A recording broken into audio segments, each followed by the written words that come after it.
Tim Ray. I'm past president and a member of the American Bandmasters Association, and I'm honored to interview Robert Foster, recording his distinguished legacy and to obtain his perspective of the wind band movement in the United States. Bob, could you tell us a bit about your career and your work? I'd be pleased to tell you about my career and work. I began as a teacher. My first musical job of any substance was as a teacher in Austin, in a junior high school, Old Henry Junior High School, and I taught there. And while I was in Austin, an important opportunity that I had is I played 5 seasons with Austin Symphony. I was a trumpet player, and that was an important part of my life at that time. So I taught at O. Henry Junior High, then I taught in a high school in Houston, and I had the opportunity to play trumpet at the Houston Symphony as an extra. The Houston Symphony, Houston Grand Opera. The great part of that is first 2 things. One of them is I got exposed to some great literature, and equally important or more important, to some very fine conductors. Ezra Rockland was the conductor of the Austin Symphony in those days, and he was a Curtis graduate and was really, really a wonderful conductor. And Sir John Barbaroli was at that time with the Houston Symphony. So there was some great experiences and opportunities that I was exposed to that a lot of people were not so fortunate to enjoy. I went from there to in 1963 from Lamar High School in Houston to the University of Florida in Gainesville, where I was the trumpet teacher and assistant band director. And we lived there for 7 years, 7 really good years. And the most important thing probably for me at that point was just the great experiences that I had at another level in another geographic location. One of the things I learned is that what standard literature in one part of the country may not be standard literature in another part of the country. And everybody's sure theirs is right. You're right. And everybody else is not. But the fact is they're different influences affecting these things in different places. In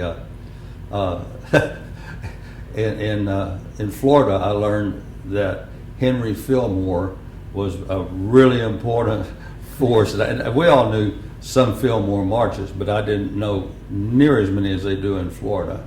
Then we moved from there to the Midwest, and Claude T. Smith was an important figure, and Carl King was a dominant march factor. And growing up in Texas, I was exposed to all of these to a certain extent, but probably the most important one, as he should have been, was John Philip Sousa. So anyway, I had the pleasure of teaching at the University of Florida, and in 1971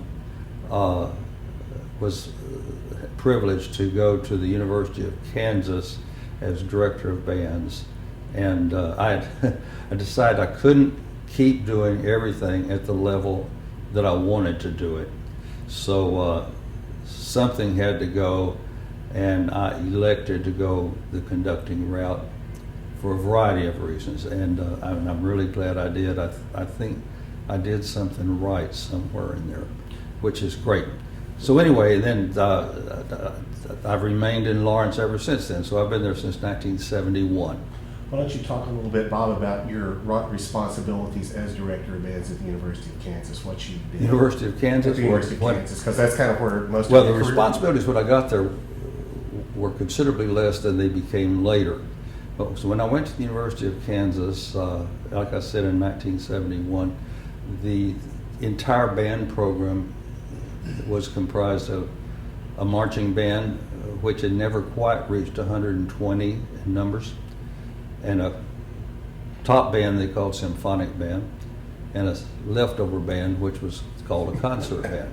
That's where we started. Okay. And so my goal first was to develop a band program. First of all, that had people in it, and second, that people wanted to play in and people wanted to hear. Sure. And so I was I thought I knew how to do that. At the University of Texas, I was in the University of Texas bands when Vince DeNino had just gotten there. Yes. And my first year marching in the Longhorn Band, there were 120 people in band. My last year there were 250. And so I'd watched him recruit, I watched him the public relations part of band directing, which unfortunately some people never discover. But it's really important. I want people to want to be in my band, and like I said, I want people to want to hear that band. So the bands then at Kansas grew to we added another concert band and added a jazz program, and there was no jazz program formally or officially at the University of Kansas at that time. So I started the jazz ensemble and conducted the jazz ensemble, which I had done previously at the University of Florida. I was in charge of the jazz program there prior to going to Kansas, and I'd had a pretty good high school jazz band in Texas, where there were some good jazz bands at that time, and actually in a really good jazz ensemble at the junior high that I taught in Austin. There's a famous, there used to be a famous festival, band festival in South Texas called Buccaneer Days Band Festival. I won the high school division of jazz division they had for a few years with my junior high jazz ensemble. And so I got along, but I kind of knew how to do that, and so started the jazz program. And so it evolved where there were 3 concert bands and then 3 jazz ensembles, a wind ensemble, and various assorted other bands, and marching band in the area of 250, 280. So almost 500 kids involved in the band program. So lots of growth. So that, yeah, it was bigger. It got bigger than it had been, and a little better than it had been, and so have been there ever since. Got you. Who do you consider to be some of your greatest musical accomplishments? Musical accomplishment? What do you consider? So not who. Sorry about it. What do you consider to be some of your greatest musical accomplishments? Oh my! Some of my. I'm not sure I have great musical accomplishments. I have musical accomplishments that I've certainly enjoyed pursuing and challenges, and that have been very rewarding to me. And I think developing an ensemble where you can play good literature and play it well, and experiencing some magnificent literature is probably one of the most important things I've done. From the standpoint of accomplishments, I have been humbled, but also I appreciate very much some recognition from some groups and people that I really, really appreciate and have admired and respected. I was honored to be invited to membership in the American Bandmasters Association in 1975. I became a member, and we've enjoyed that immensely, and that I measure as an important milestone in my life, and the ABA events and things that I've been involved in have been very, very important. Becoming selected president of American Bandmasters was a great honor, and I've been very appreciative and humbled, and I look at the great legendary band people who preceded us on this route and this path, and I just sit there and wonder how a little kid from South Texas could end up in this particular path. I understand what you're saying. It is very humbling. It is. But I was very honored to do that. I have appreciated the opportunity to be president of the National Band Association, and I was again honored to serve. I hope I served and made progress a little bit, and then pass it on so someone else could lead. And the National Band Association I think has grown into a very important part of the band world, the band movement in the United States, particularly from the standpoint of being inclusive. It's the most inclusive organization that we have. The College Band Directors Association is something I've been a member of since I taught at the University of Florida. So I've been in that for a long time and enjoyed, again, holding offices there and serving and being involved with performances at their conventions. I think one of the greatest opportunities that we had was to perform before important audiences. And an American Bandmasters Association audience is a great audience. It's a very educated audience. I'd say very educated and very skilled. Yes, but skilled is a good word. The University of Kansas bands, while I had them there, we played in four different American Bandmasters conventions, different conventions.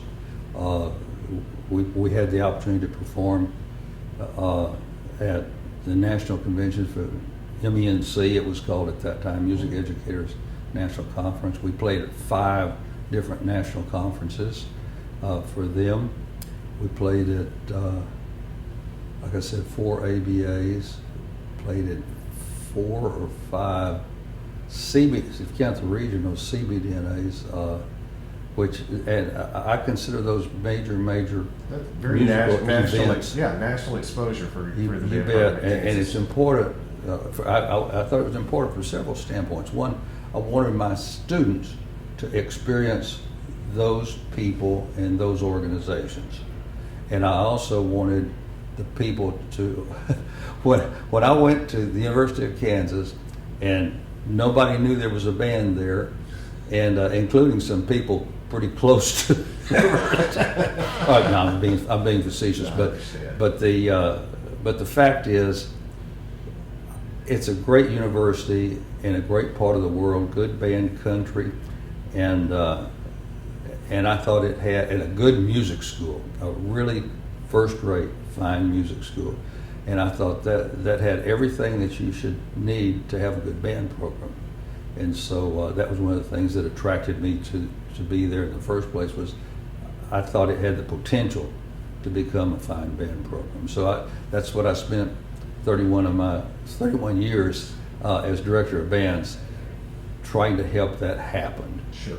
And we made some progress. Sometimes we made more progress than other times, but the fact is it was better when we left it than it was when we got there.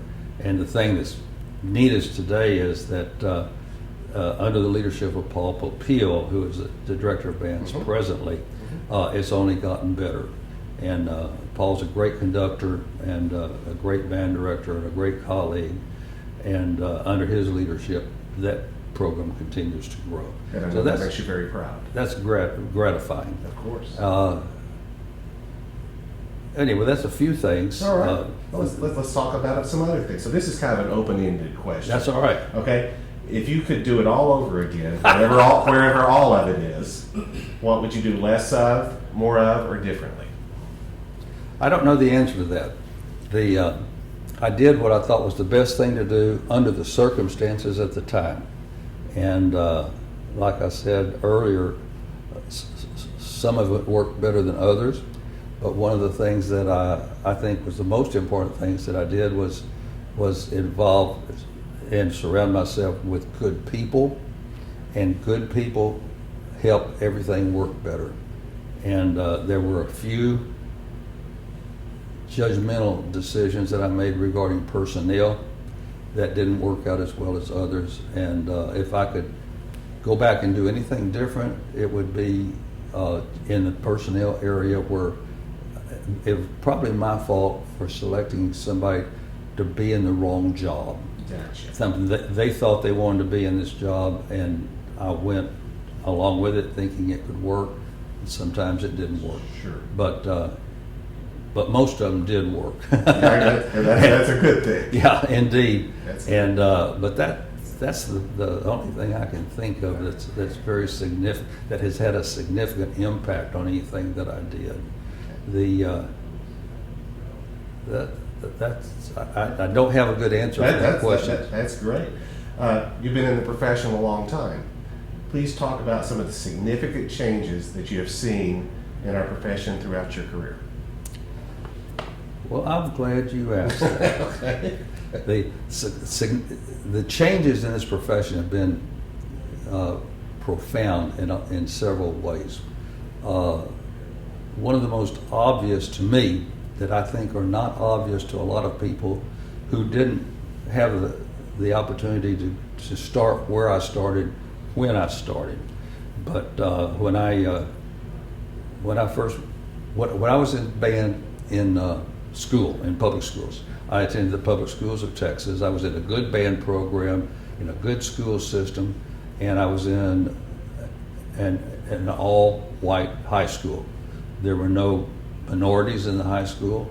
It was an area that's the way it was.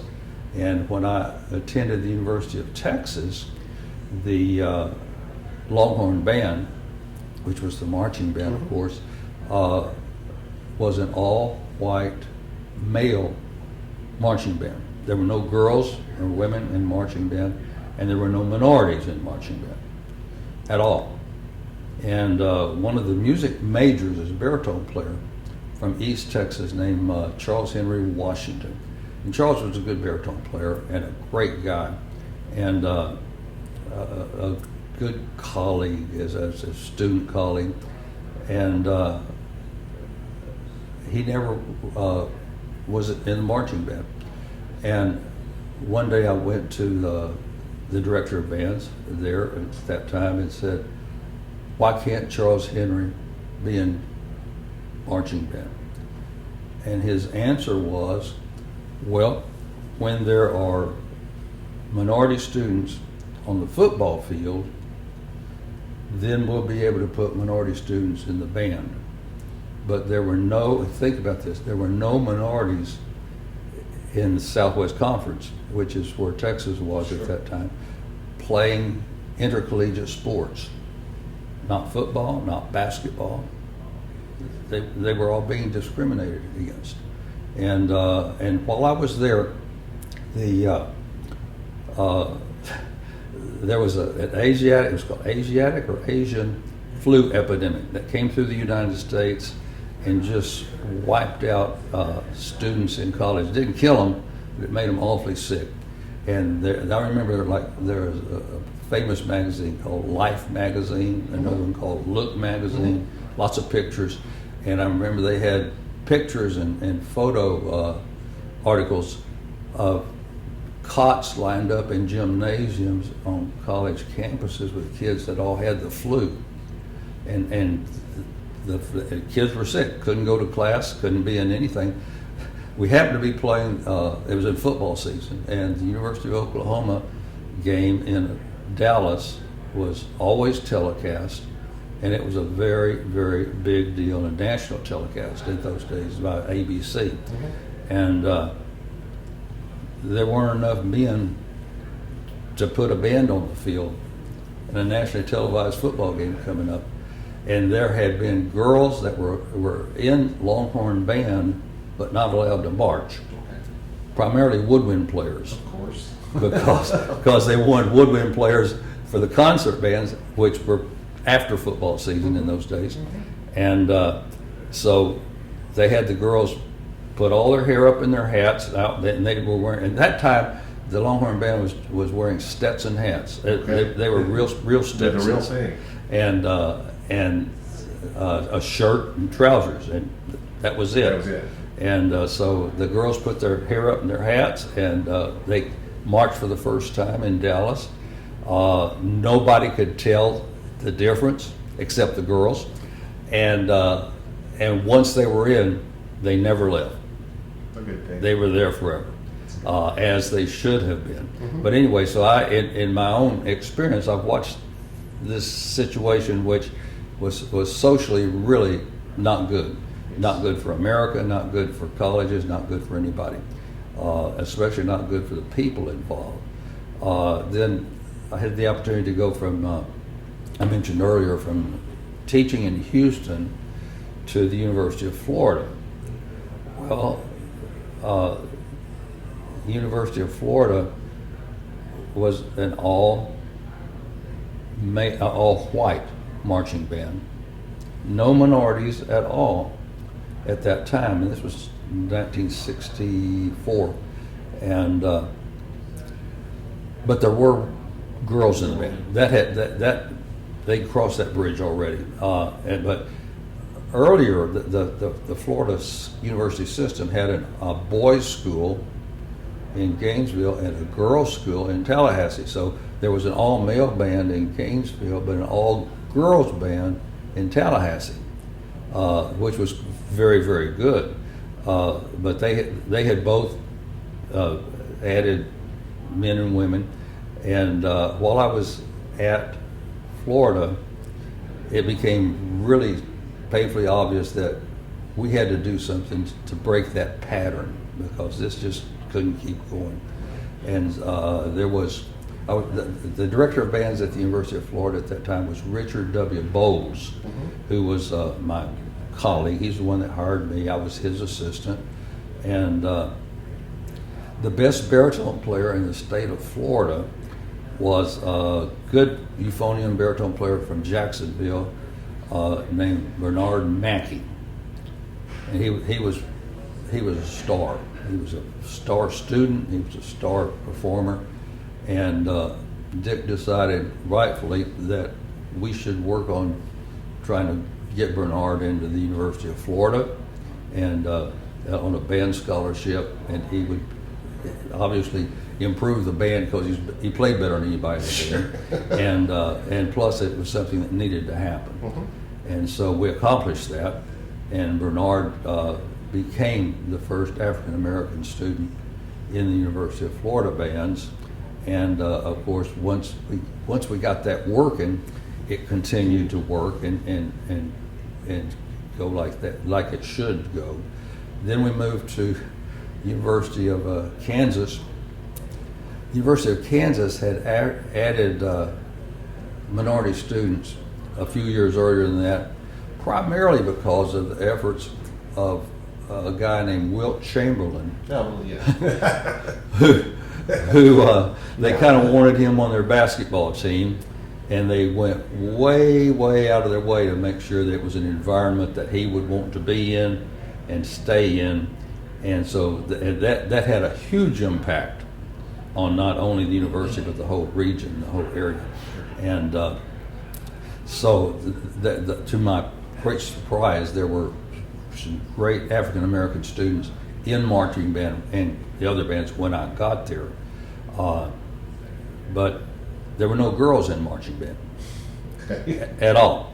So you know, I forgot to mention when I took the high school job in Houston at Lamar High School, that was an all-male marching band. So that was just crazy as it could be, because first of all, a bunch of those girls were some of our best players, and some were some of our smartest students, and some of them a lot better coordinated than some of the other people. And so I took care of that band, got the girls in that band. Again, we needed numbers as well as quality, and so we got that. I was in the college band that got changed. I changed the high school band, went to the University of Florida. We had to change that band. Got to the University of Kansas, and there were no girls in the marching band, and at all. And it took a couple of years, and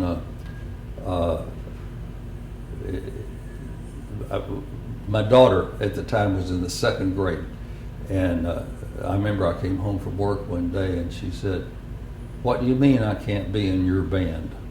And I said, "Trust me, I'll take care of that." And within about a year, we got that changed, and it was all these changes for the people involved are big changes. Yes. And but that did take care of that, and there have been girls involved in it in every capacity ever since, including one of the girls that I recruited is now one of the assistant directors at the University of Kansas. So they're doing great. One of the changes in the profession that has resulted from some of these changes is the role that women and minorities play in our profession. And the good news from my standpoint, the good news is that they're involved as some of the great players, they're involved as some of the major conductors, major teachers and educators and administrators, which was not always that way. Sure. So we're making progress. We're making progress. Yeah. That's good. I'm going to check the time here just to see how we're doing. We got 10 more minutes. I'm going to skip down here kind of to some of the bottom about some of Sure. your influences and stuff, and then we'll see if we can come back. Who are some of the most significant people in your life and career? Well, the most significant people for me are so significant to me that I'm just so appreciative that, first of all, I had the opportunity to even know these people. The most important one to start with, without any question, was my father. My father was my high school, but he was my junior high band director, he was my elementary band director, and he was my trumpet teacher for the whole time that I was in school with him before I went to college. And he was a good teacher. He'd been a cornet player, and he started me. He bought me a cornet for $2 for Christmas, the Christmas of my first grade. Wow. And I remember him teaching me to play the C scale, and I started playing then, and I've played ever since. And he was a good teacher. It was a good band. I had the opportunity. This is one of the numbers that's pretty crazy, but I auditioned for All-State. You didn't have to be in high school to audition for All-State Band. Okay. So all you had to do was open auditions, and I auditioned, and I played in 7 consecutive Texas TMEA All-State bands. That's got to be a record. I don't see how anybody could have more. Yeah, that's got to be a record. But anyway, and I can tell you where every one of those conventions was. Wow. And who most of the conductors were. But exposure to those conductors and those experiences made it really attractive for me to go in that profession. It's something I enjoyed. I enjoyed the people. I admired the people. You know, I played up with 7 consecutive years. We played under just most of the really major clinicians in the United States, and college band directors and military band directors and so on. And so he was huge. Then Frank Elsass was the trumpet teacher at the University of Texas in that era, and he judged me at contest one year when I think was junior high or early high school, and he invited me to come to Austin for lessons. And my dad started driving me to Austin for lessons when we were able to, which was 3 times a year, maybe. Mm-hmm. That's a long ways from where we live, and he taught me for free, never charged me, and I went to school there because of that, because I wanted to be a good trumpet player. Sure. And so I had the opportunity to do that, and then by being in the Longhorn Band, I got to know Vincent Donino, and he was a huge influence for me and impacted my life greatly ever since that time.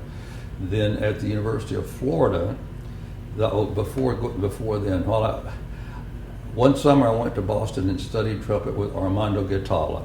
He was one of the magnificent trumpet players of this century, of that century, and he taught me, and it was a great influence, particularly in the area of musicianship, pure musicianship. And I encountered that in Boston at a level I'd never known before. That again impacted everything I've done since then. And he'd been a musician. He had taken musician lessons from Tabato, who was the great oboe player in the Philadelphia Orchestra. And when he was young and in the Boston Symphony, he would drive to Philadelphia for musicianship lessons. And he taught me musicianship lessons having to do with phrasing and shaping lines and relationships of notes to other notes and things like that, that impacted everything I did as a player or as a conductor or as a teacher. Mm-hmm. And so that was big. This changed my whole life. At the University of Florida, Richard Bowles was a great influence and a great colleague, and under him I became aware of another level of professional responsibility. Dick became president of CBDNA, and I got involved in that, but through him. He also had a real sense of justice, because at that time, when I was in Gainesville, there was not a single minority member of the American Bandmasters Association at all, not one. And nor had there been in CBDNA. And when he was regional president of CBDNA, we hosted the conference, and he invited William Patrick Foster from Florida A&M, who was one of the great legendary band directors of that century, and invited him to come to that conference in Gainesville, which was a first ever. It never happened before. And Bill Foster came. That's when I got to know him. And Dick basically integrated CBDNA, and then through that, ABA. And Bill Foster ended up being president of both organizations, which is a pretty good success ratio. Yes. But I'll tell you an interesting story about Bill Foster that people need to know. He went to high school in Kansas City, Kansas, attended the University of Kansas, and and Bill told me this, when he learned I was coming to KU as director of bands. He's a graduate of the University of Kansas, so he wanted me to know this story. And he and his best friend, who were both going to be freshmen at KU, went to the stadium the night before band auditions, and they practiced marching up and down the field playing the fight song. And they both auditioned for the band the next day. Neither one made the band. And they auditioned every year, and neither ever made the band, although he was a music major. He played in the rehearsals in the concert band. He was a clarinet player, and never ever was allowed to perform on stage with the band. That was the world we were. Mm. Excuse me. It's good to be able to edit that. No. Sorry about that, but it's just so wrong, and so obviously wrong.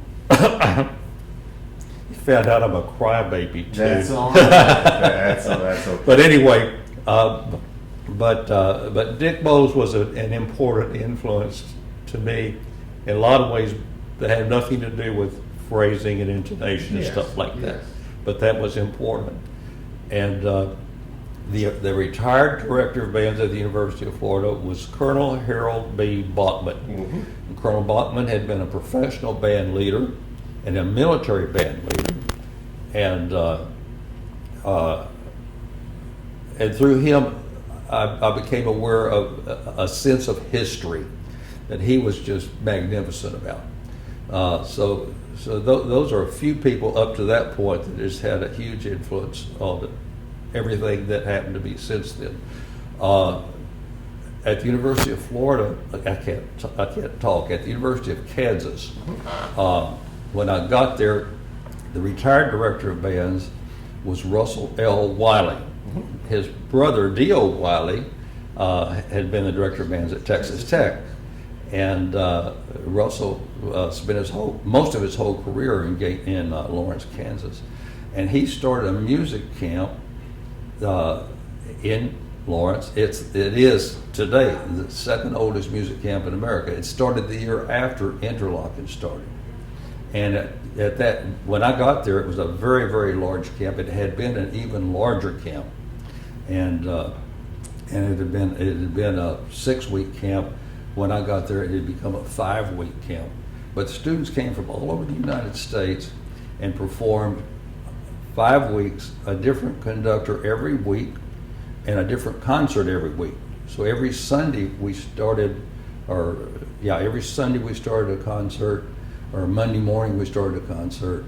I played a concert on the weekend, and then started a new set of literature on the next day. And so through that experience, I experienced, first of all, a whole bunch of great conductors, but the other thing was just lots and lots of really good literature that I would never have had the opportunity to know. Plus, I got to watch conductors start rehearsing from the first rehearsal with a group, which is educational in itself.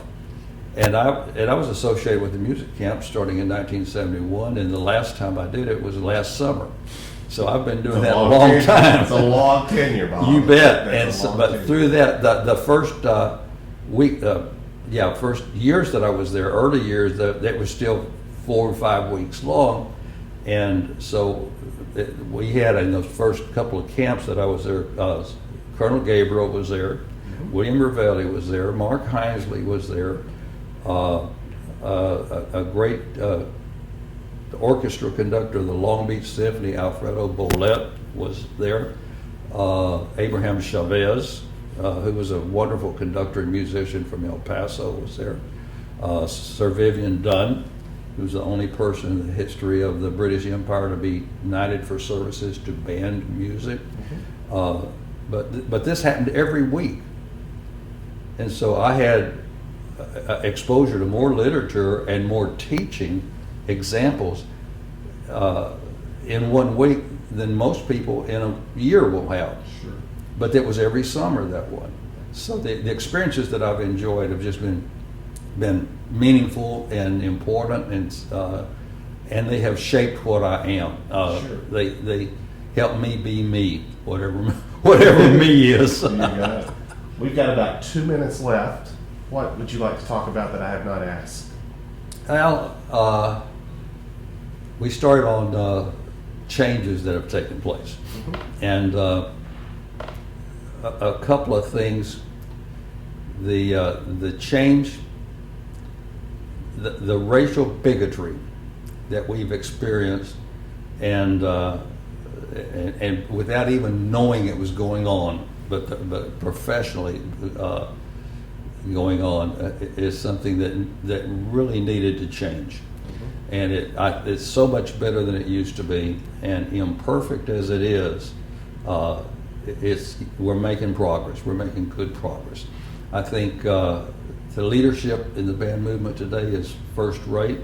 There's a generation of new people coming in that are better than any of their predecessors. But this is the way it should be. This is evolution of the species. You know, today's athletes run faster, they jump higher.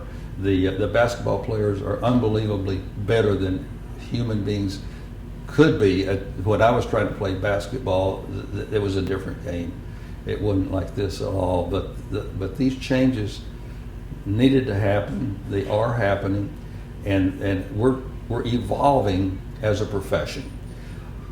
One of the important things that I've witnessed, just because I started in band in the 2nd grade. I marched my first parade in the 2nd grade. I remember people laughing at me when I was marching down the street, which I was still embarrassed about. But and I just lost my train of thought. Jim, give me a second. Okay, go ahead. Dadgummit. And I was rolling along. You were doing great. Starting from the literature written by Forrest Bucktel and Paul Yoder. These were the names I grew up with, and Harold Walters, and they were great, and they were great personalities, and they were great professionals, and they provided leadership in another era. But going from that to a real wind literature has been beyond huge. It's just great. One of my teachers in college was James Clifton Williams, and he, I think, deserves more credit than he gets for being one of the first breakthrough people helping develop a special band literature repertoire. Another one that probably needs more credit is Vincent Persichetti, who wrote really first-rate. Persichetti was great. We had the pleasure of doing the Authenticated Composer Series recording with Vincent Persichetti, and I spent a week with him, and it was a wonderful week. And I learned his. I hadn't known this. Divertimento was written in Kansas, Really? Did you know that? No, I had no idea. And his wife Dorothea was from El Dorado, Kansas, and they went there over summer with the kids to see their grandparents. And one summer when he was there, he said, I need a place to write. And so his in-laws got him a one-room schoolhouse out in the prairie outside El Dorado, but quiet and private. And he went out there and wrote Divertimento. Oh, wow. And Fred Fennell told me, and Divertimento is a great original wind work. Yes, it is. And Fred Fennell told me that he asked Perschetti one time, how did you happen to write a piece for band? He'd never written a band piece before. He said, I didn't start out to write a band piece. I started out to write a Divertimento, and the strings never came in. Isn't that a great story? That's a great story. But it's pure music. Yes. And but anyway, that just the development of a wind literature has been huge, and I because of when I started, I can see a spectrum that goes pretty far over the rainbow. Yes. And so we're headed over the rainbow. Indeed, we are. So, but that's a really important thing. I had one more.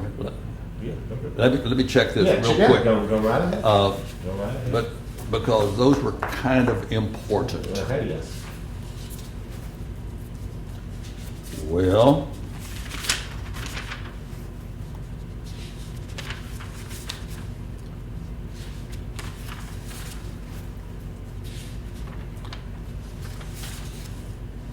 here we go. Oh, yeah. The another thing that, in addition to a repertoire developing, is let me get this out of the way. Is a huge change in conducting, and I remember reading an article a few years ago that pointed out that conducting is an art. Prior to this last era, it really wasn't an art, it was more of a craft. It was a job you had to do so that this could happen. But the development of conducting as an art is a major development. I think is as important, not as important as a literature and repertoire, not as important as social fairness and so on, but a really important development in the development of wind ensembles and great literature. And so conductors will want us to conduct their literature and present their literature. And I think that's a major significant development. Those are three things that are huge in my background and experience. And one thing related to that I see as a problem, just watching people come out of college, I think people sometimes, all I want to be is a conductor, quote unquote. That's all I want to be. I don't want to practice trombone or baritone. I just want to be a conductor. They need to become musicians first. And if you don't do it first, you're going to be behind the rest of your career. And the people who are most behind usually don't ever catch up. So most important advice, if you want to be a great conductor, is become a great musician. And if you do that, you have the opportunity to be successful. And no one ever urged me to be a conductor. People did urge me to practice so I could play better. Mm-hmm. And they urged me to be to pursue opportunities as a performer, as a trumpet player. And I pursued that a pretty good ways, and then reached the point where I couldn't keep doing everything. Mm-hmm. But the development musically is what made it possible for everything else after that to happen. And I think people forget that. And without that background, being a pretty conductor doesn't accomplish anything except if your mother's watching. but it's not going to make the group sound better. No, not at all. So anyway, that's the three things that I think of have some significance. Well, this has been fascinating. I wish we had all morning to talk to you. And congratulations on your wonderful career. And Well, thank you for taking time out. And we're, by the way, I don't think I told everyone, we're in Biloxi, Mississippi today. This is March of 2020, and we're at the American Bandmasters Association convention. Thank you, Bob. Appreciate it. Thank you, Tim.